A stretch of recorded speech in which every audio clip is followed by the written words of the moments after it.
El dribbling es la firma del talento, el gesto más libre y valiente del fútbol.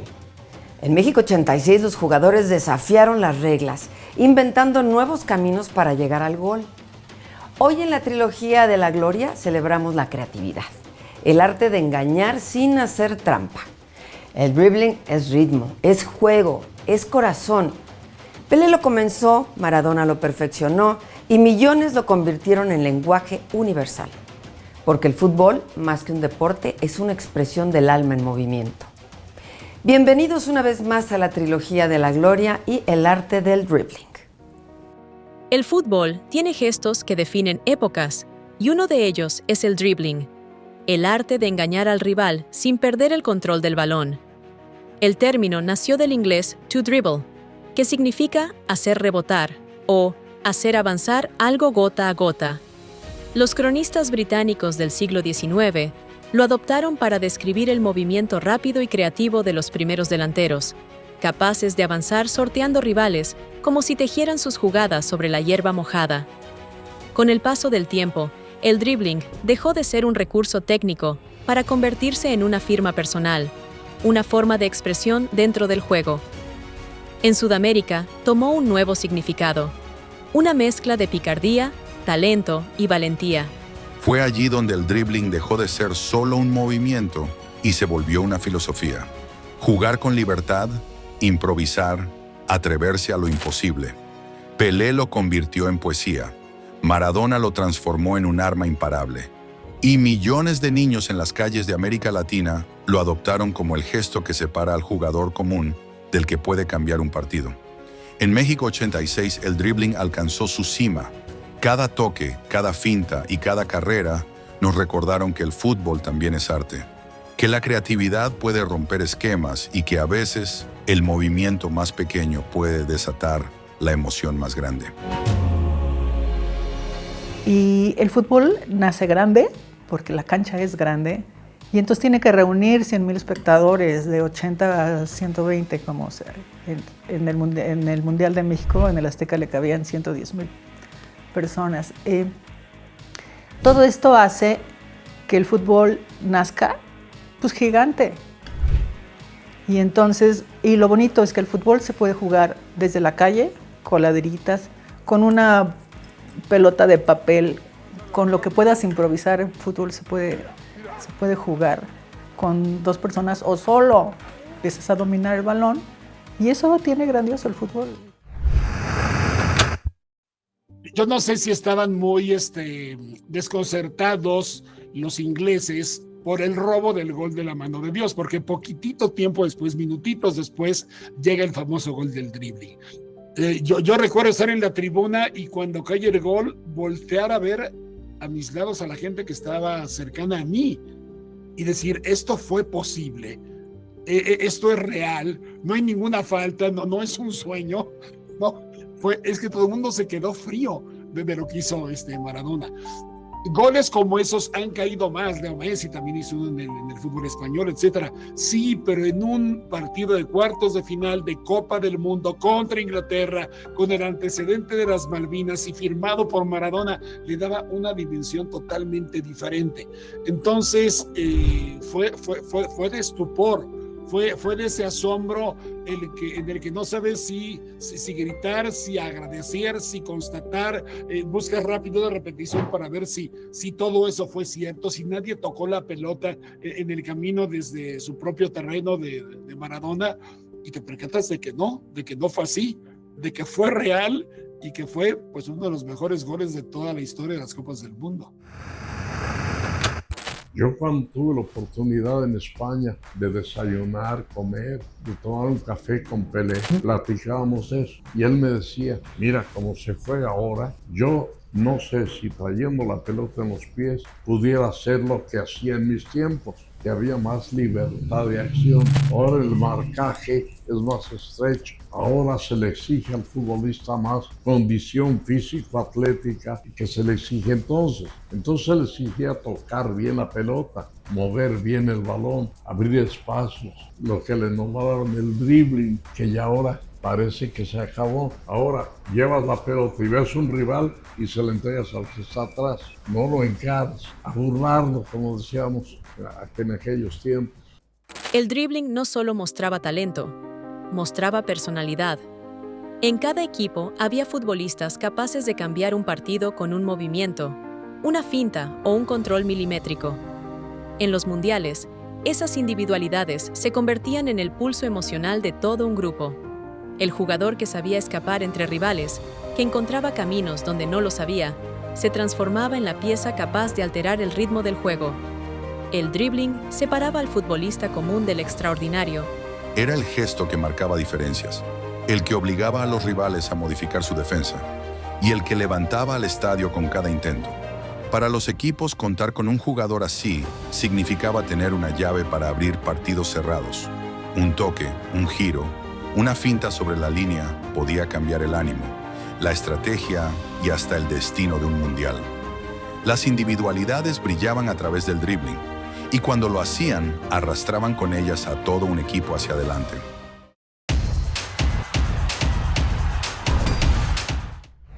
El saber que no había un equipo que llegaba a robar, como se dice, ¿no? Va a robar, se lo va a llevar de calle, ¿no? Que le iba a dar al torneo en sí la emoción de una competencia y no de un solo equipo.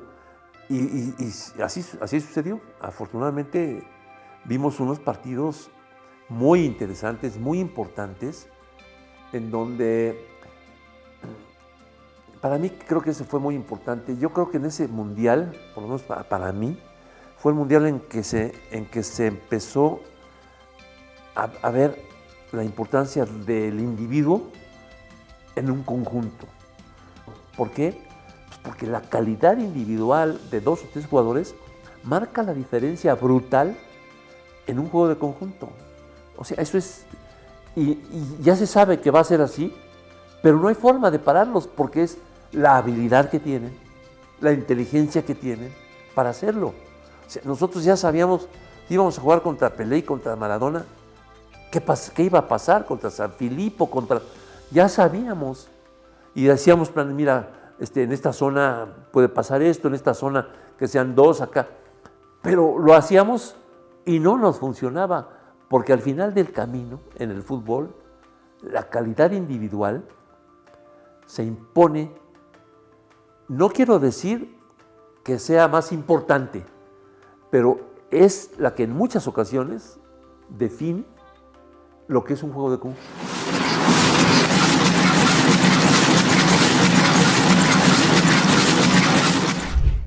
Y hubo otros dribladores empedernidos, como pienso en Orestes Corbata, el gran futbolista argentino, que en Copas del Mundo tuvo un paso muy discreto como Argentina en aquella época. Lo de Garrincha es único, porque era el gozo de driblar, porque era no la gambeta como camino a la portería rival, sino la gambeta simplemente por el acto per se, para burlar una y otra vez a un mismo futbolista yendo y viniendo. Sí se ha ido perdiendo porque se ha hecho el fútbol más pragmático, y esa gambeta por gozo ya no tiene cabida. Todo lo que es por gozo ya no tiene cabida. Todo tiene un sentido utilitario, todo tiene un sentido simplemente práctico, pensando en hacer goles o sobre todo, y antes que nada en anteponer, no recibir los goles del rival.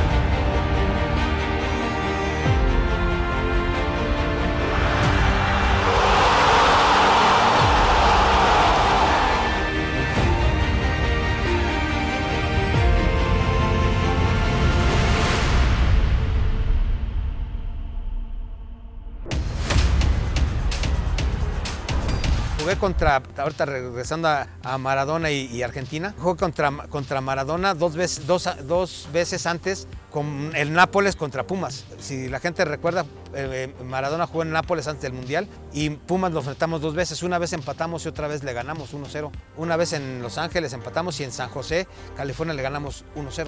Después lo vi jugar y después del Mundial hay un partido que lo hace en UNICEF, que juegan el resto de América contra América. Y yo jugué con él, con América, jugué con él, con Falcao, estaba de entrenador Bilardo y Bora. Entonces no solo jugué contra él, sino jugué con él un partido ahí en el Cotton de Los Ángeles. Y pues te digo, lo que tenían esos grandes jugadores es el cambio de ritmo. Parar y arrancar en velocidad, que no se les vaya el balón lejos, es la virtud de los grandes jugadores. Y mencionando ahorita a Maradona es eso, que tiene un dribbling, una potencia, un parón y arrancón que lo tienen los grandes jugadores. El dribbling es el gesto que celebra la creatividad, la valentía del jugador, que se atreve a romper defensas con un movimiento inesperado.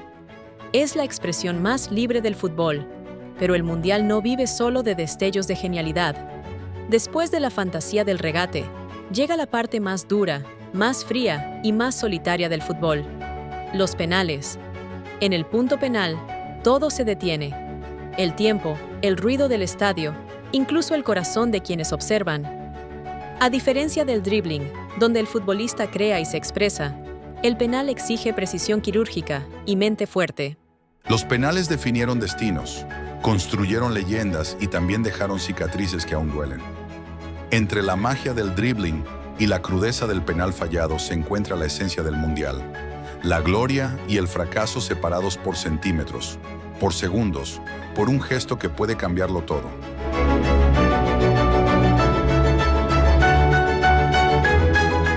¿Sabes otra cosa que recuerdo de esa Copa del Mundo antes que se me olvide? Transmitió un partido que no se me va a olvidar en la vida, porque jugaron Brasil contra Francia en el Estadio Jalisco. Y en el mismo partido, en el mismo encuentro, ese día, Zico falló un penal. Pero eso no fue todo. Después Platini también falló un penal. O sea, el mismo día, Zico y Platini fallando penales en el Estadio Jalisco. Y Francia dejó fuera a Brasil en penales. Es difícil ese momento porque yo creo, me atrevo a pensar, después de haber sido entrenador y estando de este lado, yo creo que nunca se pensó en los penaltis, porque hubo gente que tiró un penalti, que nunca había tirado un penalti en su carrera futbolística y lo tiraron ahí. Ojo, cualquiera pudo haber fallado, lógicamente, como el mejor tirador que teníamos, que fue Hugo, que también lo falló, en este caso en el Mundial. O sea, hasta el mejor tirador puede fallar, ¿sí? El único que no falla es el que no tira, ¿sí? Pero definitivamente yo creo que faltó un poco más de estrategia para elegir los cambios y meter gente pensando en los penaltis contra Alemania. Por eso yo me atrevo a pensar que se pudo haber hecho mejor las cosas, pero bueno, eso ya es historia. Mario Alberto Trejo fue uno de esos jugadores que sostenían al equipo desde la disciplina y la entrega. Un lateral firme, constante, incansable, capaz de recorrer la banda como si el esfuerzo nunca se agotara. En la selección mexicana destacó por su compromiso y solidez, por ser ese futbolista que quizá no busca reflectores, pero cuya presencia se siente en cada recuperación y cada avance.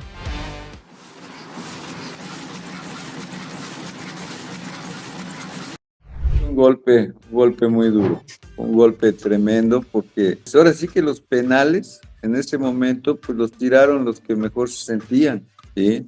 En su momento preguntó Bora quién estaba para cobrar un penal. Lo analizamos, bueno, al final del partido ya lo preguntó, lo dije. Resultó que ellos quisieron tirar y desgraciadamente pues no pudimos pasar lo de los penales. Pues yo creo que eso ya pues, fue una decisión que ya terminas cansado, terminas agotado, porque la verdad fue un partido intenso, un partido donde hubo una exigencia física muy grande y los que se sintieron con confianza, pues ellos y bueno, se les apoya en ese momento, ¿sí? Que nos tocó perder. Bueno. Así es el fútbol.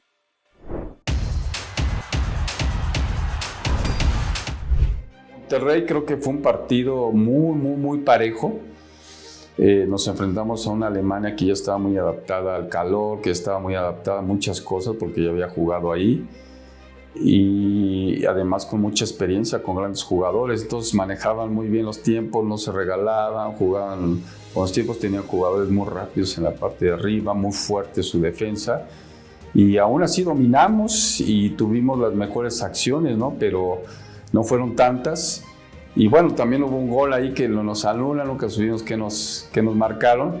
Y al final, pues bueno, perdemos en penales porque sí, ahí lo tiraron mucho mejor ellos que nosotros.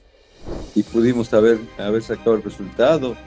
Yo creo que si pesó, yo creo que nos pesó a los dos, a los alemanes y a nosotros. También los alemanes, a pesar de la fuerza física que tienen, también ya al último estábamos los dos equipos ahí cansados, pero puede ser, se queda en el signo de interrogación eso de que a ver si se hubiera jugado en el Azteca. Los penales revelan la parte más cruel del fútbol. Ahí donde el error pesa más que el acierto y donde un solo disparo puede derrumbar un sueño. Es el instante en que el juego abandona la fantasía y exige precisión absoluta. Pero el Mundial también guarda el otro extremo de la emoción. Los goles que se construyen desde la creatividad, la velocidad y el instinto. Esos que nacen en movimiento, no desde la quietud del punto penal, y que convierten una jugada colectiva o individual en un momento eterno. Después del silencio que deja un penal fallado, viene la explosión de los goles que cambian torneos, los que hacen temblar estadios, los que levantan naciones, los que se instalan para siempre en la memoria. Porque el Mundial se define tanto por sus tragedias como por sus milagros. Y entre la presión del penal y la alegría del gran gol está el corazón mismo del fútbol, la certeza de que todo puede transformarse en un segundo. Bueno, el gol fue a los primeros minutos, minuto 5, minuto 6, algo así. Un centro de Raúl Servín hacia Hugo, donde Hugo va a primer palo y yo cierro de atrás, la pelota pasa y yo recibo la pelota y pateo de izquierda al Gato González, y fue la culminación de otro objetivo como delantero y ver disfrutando a todo el estadio, y me imagino que todo el país.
Ya te imaginarás todo el país viendo la televisión.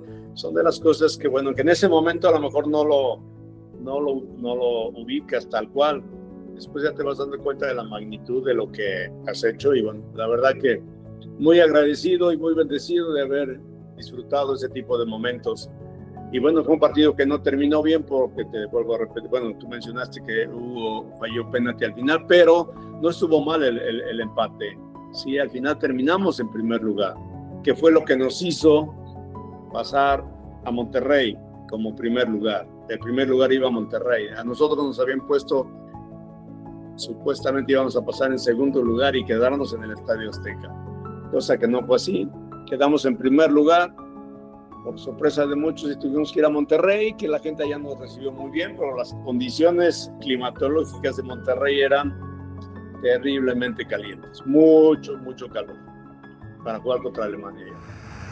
Sí, también fue un mundial que tuvo grandes momentos, ¿no? Por ejemplo, el gol de Rats con la Unión Soviética, estoy recordando otro golazo de su parte, alguno de Miguel González Mitchell, que no fue validado frente a la selección brasileña, que los españoles terminaron llorando porque ese partido lo pierden 1-0 con gol de Sócrates, y haciendo memoria de Josimar, futbolista brasileño que parece que hace un golazo, creo que a la selección de Argelia en la primera ronda. Hubo grandes goles en ese mundial, hubo gran fútbol en ese mundial, contrastado con lo que vendría 4 años después en Italia 90, el mundial más conservador en planteamientos, tanto que si cambió la regla del fuera de lugar permitiendo estar en línea para no estar adelantado, lo cual ahora padecemos con la tecnología de los milímetros. Fue a partir de aquel mundial del 90, también dar 3 puntos por partido ganado fue a partir de aquel mundial del 90, pero el del 86 fue una época anterior, todavía con un fútbol muy vistoso. Y también recuerdo, ahora que también lo dijo Gary Lineker, del gol más inadvertido de la historia. Nadie se acuerda que Lineker consiguió su 6º gol en esa Copa del Mundo para ser campeón de goleo, porque Argentina ganó y Maradona, igual que en el 70, se llevó toda la luz. Hay goles que trascienden el resultado y se convierten en símbolos de una generación. Entre esas jugadas inolvidables está el gol de Raúl Servín en 1986. Un disparo preciso, valiente, nacido del coraje con el que México jugó ese torneo. Así como los grandes goles del fútbol marcaron épocas, el de Servín se sumó a esa lista eterna. Un momento que encendió al país, que hizo vibrar al Azteca y que aún hoy se recuerda con orgullo. Se van juntando cosas, ¿no? Desde que iniciamos la plática, cómo llegué, no pensaba si iba a ser titular en la selección. Contra Paraguay doy un pase de gol, una asistencia a Luis Flores. Había jugado todos los minutos y se me da esa oportunidad de gol. También que me dicen, ¿por qué entraste tú si eras tan chaparrito? Yo mido 70. Yo no tenía que estar en el área, yo estaba fuera del área, yo estaba en el rebote, pero por una sensación, cuando vi el centro de Manolo, yo corrí, o sea, yo estaba fuera. Cuando vi que iba corriendo Manolo, por un instinto me metía corriendo a rematar. Yo no tenía que estar ahí, te digo. Y igual si no lo meto, igual y hay un contragolpe, Bora me hubiera regañado, pero se dio una jugada de algo que no tenía que yo estar ahí. Pero como tú dices ahorita, después de tanto tiempo, se me recuerda por parte del Mundial, por ser uno de los anotados en los mundiales, y después de una desobediencia táctica, ya como después de entrenador lo vi, pues se me dio la jugada, pero no fue planeada, sino fue que la sentí.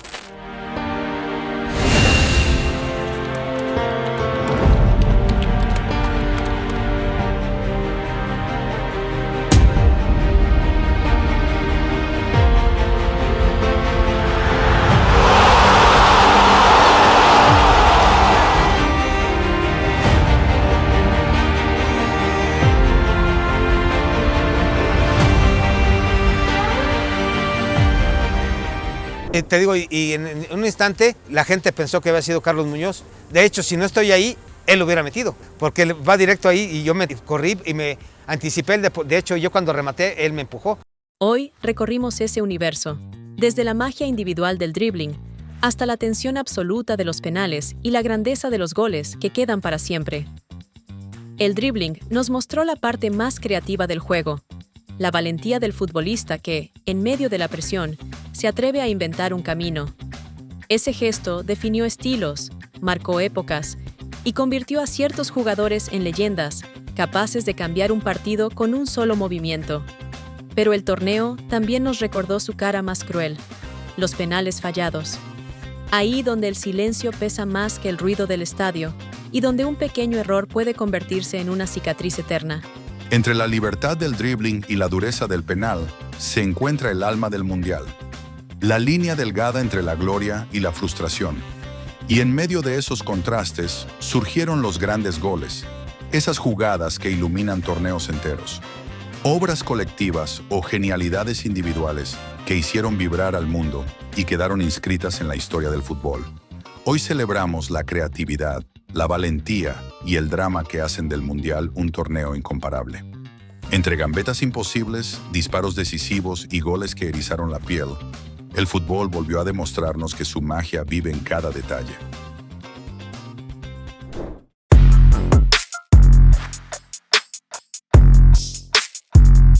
Les voy a dar el dato definitivo que confirma por qué México 86 es un mundial único e irrepetible. Hasta el día de hoy, Ningún jugador en la historia ha logrado romper el récord de dribbling en un solo mundial como lo hizo Diego Armando Maradona en nuestras tierras. Y es que el astro argentino completó la increíble cifra de 53 dribblings exitosos. Para que se den una idea de la magnitud, Lionel Messi, en su mejor mundial, que fue Brasil 2014, llegó a 46. Pero lo más curioso es la simetría del destino, porque Maradona hizo 53 dribblings y, para intentar detenerlo, le cometieron exactamente 53 faltas. Es decir, por cada vez que se les escapaba lo tenían que derribar. Y claro, 5 de esos dribblings ocurrieron en tan solo 10 segundos durante el gol del siglo contra Inglaterra. Así que, matemáticamente, el césped del Estadio Azteca tiene el récord de haber soportado más cinturas rotas que ningún otro lugar en el planeta Tierra.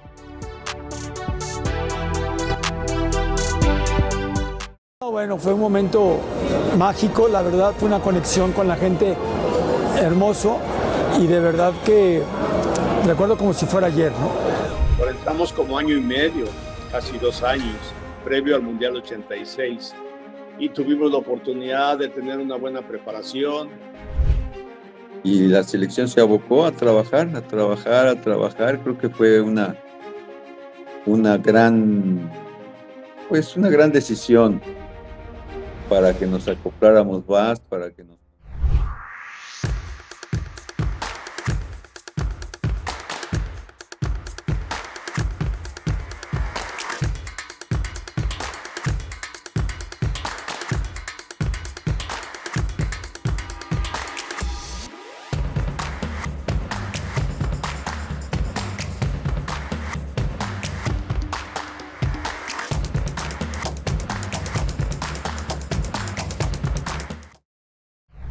El dribbling es más que un recurso técnico. Es una declaración de libertad. Cada movimiento es un desafío al orden, una coreografía entre el riesgo y la inspiración. En 1986, los grandes del fútbol nos enseñaron que la magia está en atreverse a improvisar. El balón se convirtió en pincel y la cancha en lienzo para los soñadores. Esa danza sigue viva en cada jugada, en cada jugador que se atreve a crear. En el próximo programa, Estrategias en el banquillo, entraremos al mundo de los técnicos, los arquitectos invisibles de la gloria. Porque la trilogía de la gloria también se juega con la mente. Hasta la próxima.